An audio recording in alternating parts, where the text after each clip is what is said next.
Hello everyone. Today I shall discuss about this one, a shadow play. Another way is by shadow play.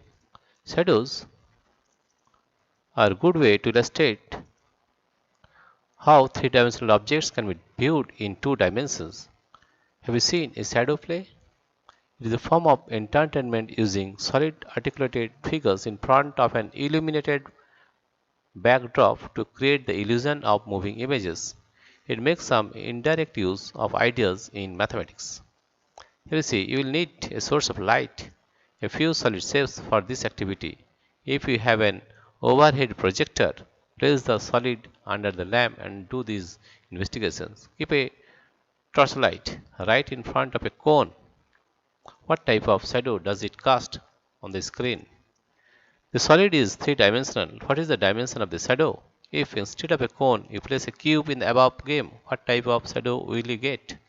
Experiment the different positions of source of light and the different positions of the solid objects. Study their effects on the shapes and sizes of the shadow you get. Here is another funny experiment that you might have tried already. Place a circular plate in the open when the sun is at the noon time is just right above it as shown in figure 15.24. What is the shadow you obtain? Right? Will it be same during a forenoons, evenings? No, it is different.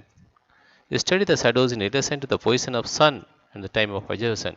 You will get different positions of shadows or different shapes of shadows in different times. Dear friends, if you like this video, please subscribe, like and share. Thank you everybody for watching this video.